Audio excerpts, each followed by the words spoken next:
When did you start? We started in 2018. Actually, the plan started 2017, 2018 when Northside Hospital was closing. So what we knew at the time was that Northside Hospital basically discharged about 90% of their patients. So we knew, well, this operates a giant urgent care. So that's when we knew we needed urgent cares in the community. Oh, wow. And then now you're up to 15. Now we're up to 15. Wow. Right. Talk about, well, I'll circle back around to that. I always like to ask everybody that I've interviewed for this story, just how would you characterize the status of healthcare in our area? That's a great question. I think that we have a disenfranchised population, but we also have an access to care issue across the whole valley. So that the access to care issue is not an issue of socioeconomic status or class, it's just options. So you have those that might have transportation issues, but then you might also have those that just, we live here and we don't have access to care. Perfect example that you're going to hear me talk about often is women's health and OBGYN crisis that we have here. We don't.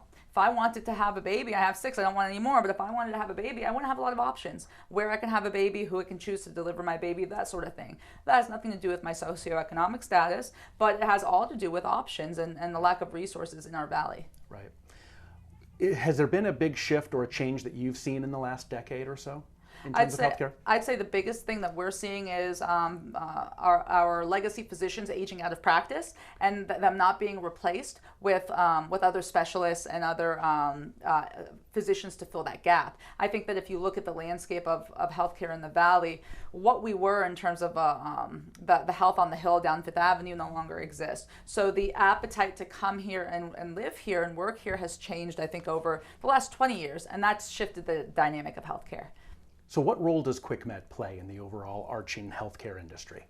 Well, we originally set out to be able to absorb the walk-in care and to decrease the pressure off of the emergency departments. We still do that. And I think that as we continue to grow our footprint and expand our hours to longer evening hours, longer weekend hours, the main objective that QUICKmed serves through our urgent care leg of the operation is essentially to take the burden off of the emergency departments and be a gap filler for primary care clinicians that can't see their patients right away. And do you feel like you're successful? You're having success? I would say so, absolutely. I think that considering the fact that we're seeing over 600 patients a day throughout all of our locations, most of our locations centralized obviously in the Mahoning Valley, I'd like to think that we're doing a pretty good job of that. So you started, the first one started where? Here? This is our very first location. This was the first. You're now at 15. What's been your vision in terms of where to expand? That's a great question. We look for areas of need, and to my point earlier, it has nothing to do with socioeconomic class. We don't look at, oh, this is, the people here have great insurance or anything like that. We simply look at need and competition, and if we can go someplace where we don't have competition within a 3-mile radius, because obviously we don't want to be there if we're going to be eating from somebody else's pocket. If they're doing a really good job standing up their own urgent care or their own walk-in clinic, there's enough room to go someplace else. So what we really look for, it's really need-based. Can this community sustain an urgent care primary care model, and if so, do they need it? We'll go there. Right. Obviously, you started because of the closing at Northside. Correct. We've seen closings at Trumbull County. Do you see now maybe a need to get more up there at all? That's a great question. So we currently have 3 Trumbull County locations between Cortland, Warren, and Liberty, and we're looking at perhaps a second Warren location or even a Niles location. What we'd like to do is give Insight Health Trumbull an opportunity to reopen, and then I think that once we do that and we see the outcome of that, then we make a decision, do we commit to be able to offer more access to healthcare? When did you start to kind of see the need to expand? I would say that, just to put in perspective for you, when we opened this location, we already had it planned for 3 more locations. So we had already mapped out Medina, Ohio, we had mapped out Austintown, we had mapped out Cortland. In fact, Cortland and Liberty opened almost at the same time, and that was even before COVID. So we had 4 locations operational by 2019, and we really went for need. We did a study, we did a regional study, and the study showed that the Mahoning Valley was desperate for access to walk-in care. In this area, there was no footprint for urgent care, walk-in care in the way that we now have it. We have the footprint now. And I think that we were capitalizing on the fact that we knew that our community needed the service. Yeah. Obviously, it's a great service. Can you make it better? Can you improve the QUICKmed experience? Yeah, I think that anything we do, we can do better. And I think part of our initiative to do better is to incorporate more primary care into our walk-in clinic experience. So that you, as a gentleman that comes in and you might have high blood pressure, we don't just want to Band-Aid your issue. We want to make sure that you get the care you need so that you don't have an issue with your high blood pressure in the future, so that you're managed appropriately. Those things matter to us. And I think that historically the way that urgent care is practiced is a treat and street type mentality. You're here, I'll fix your immediate problem, and then I send you back out. And what we're looking at now is really focusing more on the continuity of care with our patients so that we can convert those patients into primary care patients. We're actually working very closely with a lot of healthcare plans, like Anthem, for example, to convert those patients into primary care patients because it's more meaningful to the healthcare plan and to the patient if we do that. Yeah.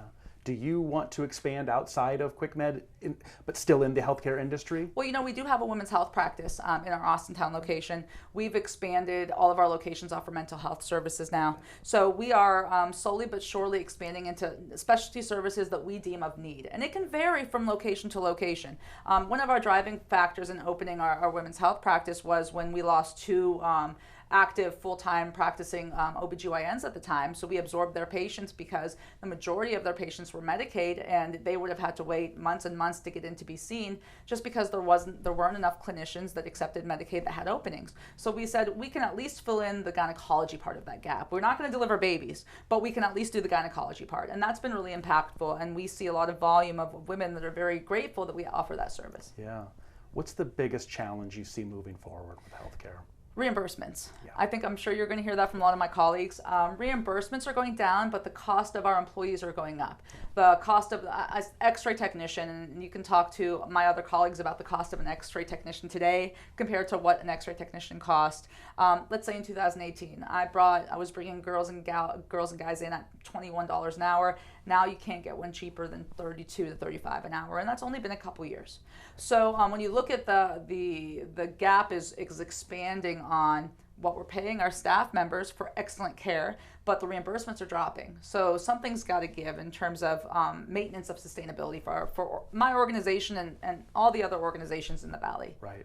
I don't know if you see yourself as a competitor with Mercy, Southwood, Salem, Cleveland Clinic. They're trying to bring more general practitioners into our area or not. How important, though, is it that all of you continue to do your best to expand healthcare access here? I think everybody has to do their part. I like to say you can't compete where you don't compare. And I think that we all do our own little niche in terms of what we do best. I mean, nobody is trying to replicate Akron Children's here in the Valley. Nobody should.